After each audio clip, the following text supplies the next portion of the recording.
All right, hello again. This is Jeff Scott of Rankin Technical College. We've been going over the online PDF textbook, AppInventor2, Create Your Own Android Apps by Wolber, Abelson, Spertus, and Looney. And I am now up to chapter 15 of 24, which is entitled Engineering and Debugging an App. All right. Some of the skills that you need here, as the author says, are pretty much more engineering than programming. So they start by giving you some engineering principles on the bottom of the page here. Involve your prospective users in the process as early as possible and as often as possible. If you want whatever you're creating, be it an app, be it something else, if you're creating it for other people, a website or whatever, you want to get those other people involved. You want them active. That's going to make them a lot more apt to want to use it, because what you're showing them is that you care about their advice. Build an initial simple prototype and then add to it incrementally. A prototype, basically, I define it as being, it's a limited working app without the bells and whistles. Code and test in small increments. That might be the most important one. Never more than a few blocks at a time. Because if you just keep writing code and not testing it, you're gonna, let's put it this way, if you do code a little, test a little, code a little, test a little, you'll find more bugs and you'll find them faster. Design the logic for your app before beginning to code. In other words, don't just sit down at the computer and start coding. Think about it. Think before doing. Divide, layer, and conquer. So break a problem down into a series of sub-problems. Modularize. Comment your blocks so that others and you in the future can understand them. All right, I haven't done a boatload of stuff in here with comments, but you've seen them a little bit.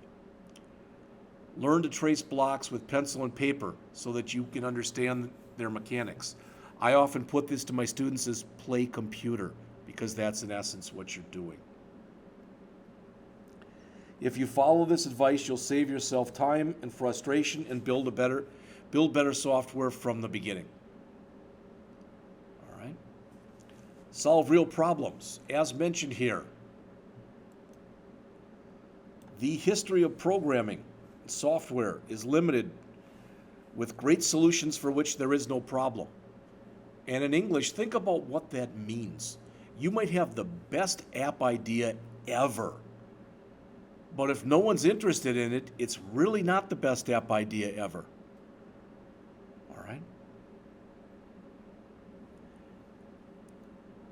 You've got to talk to other people who may use your product once it's been created.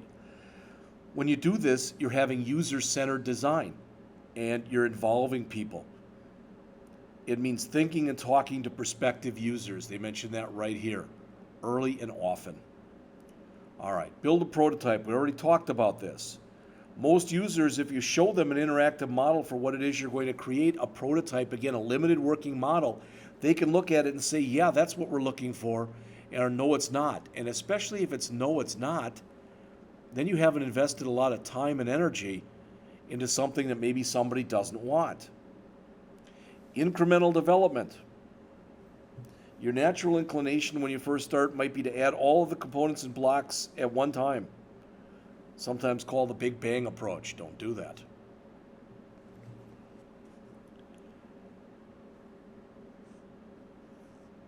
The problem is, as they say, when you test all at once, it's much more difficult to diagnose bugs, and there will always be bugs. So build your app one piece at a time. That's the incrementally part. Testing it as you go. You'll find bugs, typically smaller ones that you can easily get rid of. And the process becomes more satisfying because you end up writing better code from the get-go. They equate this with the agile development methodology. And with agile, what you end up doing is, rather than having maybe a 2-year time frame when you're going to do everything, boom, boom, boom, you've got a lot of little mini time frames. So you break a project into a lot more mini projects. Design before coding. There are two parts to programming: understanding the logic of the app and then translating the logic into a programming language. The key for beginners to understand, they mention here, is that there is a logic to all programs. It has nothing to do with a particular programming language. It's more a thought process than anything else. Comment your code. The time to comment the code is when you're writing it. Anyone who says to you, oh, we always go back and we comment later in the process, you're fooling yourself. First of all, the one reason that you comment early in the process is the thought is in your mind. So you want to put the associated documentation, and that's what commenting is it's internal program documentation. All right? And a lot of times when you finish something, if you say, well, I want to go back and comment it now, they're going to be like, no, you got to move on to something else. There's an art to doing this and doing it well. Divide, layer, and conquer. Again, I've given this example before. I'm not saying it's a great example, but years ago I rented a house from a guy, and it was a very small house. It had one bedroom in it, and it had a living room and a kitchen. The bathroom was, and it had a sink upstairs. Downstairs there was a shower and a very little basement area. All right? It wasn't that big of a place, but a lot of times I was working 3 jobs and going to school at the time. So a lot of times I'd come home and I'd look at the apartment, or the house rather, it was messy, and it was like I just didn't think I had it in me to clean it. So I'd kind of trick myself. I'd say, you know what, let's just clean the kitchen. So I'd clean the kitchen. Then I'd say, let's just clean the living room. So I'd clean the living room, etc. You get the idea. I was taking a problem and I was breaking it down into a series of sub-problems.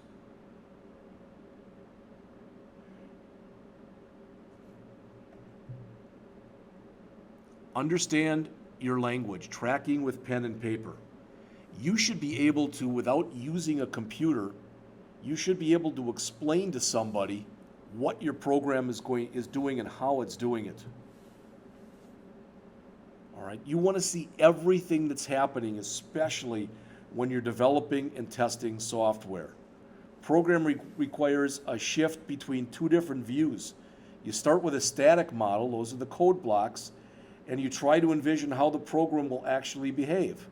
When you're ready, then you shift into testing mode, where you're playing the role of the end user. The goal should be, when you are testing, is to try to break your code. If you can break your code, believe it or not, you should consider that a win. And you consider that a win because better you breaking it than somebody else. All right? All right.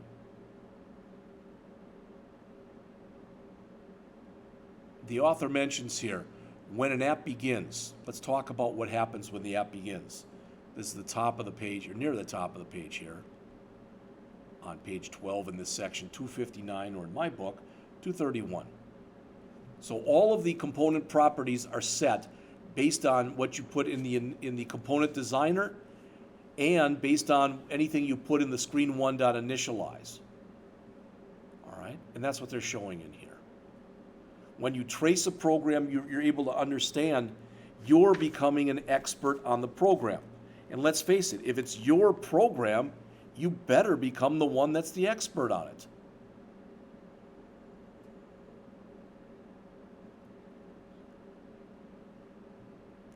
The author mentions here, when you trace an app to an extreme level of detail, you become a programmer and engineer. You begin to understand the mechanics of the programming languages, and you begin to take the complexity out of the complexity, for lack of better words.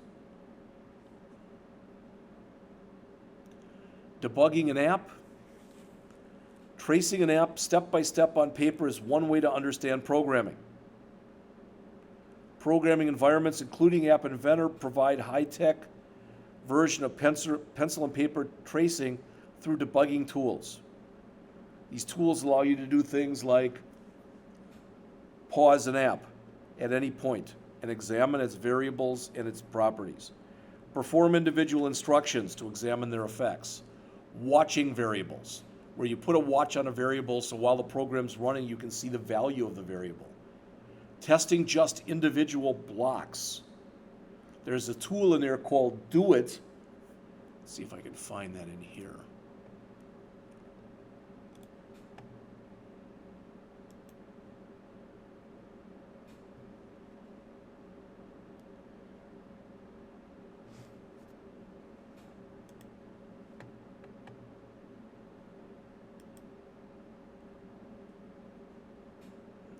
Well, it says on here, you might have to do it while the program is running. I don't know. It says another tool called Do It makes it possible for you to try out individual blocks outside of the ordinary execution sequence. Right-click any block and choose Do It, so the block will be performed. If the block is an expression that returns a value, App Inventor will show you the value that's going to be returned. Now, you don't want to just test that way. You want to test everything together as well. Now, notice what it shows here. Mine does not show a Do It.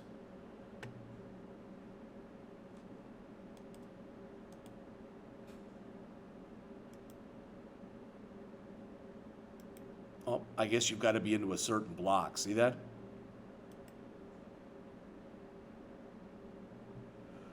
All right, let's finish up this chapter.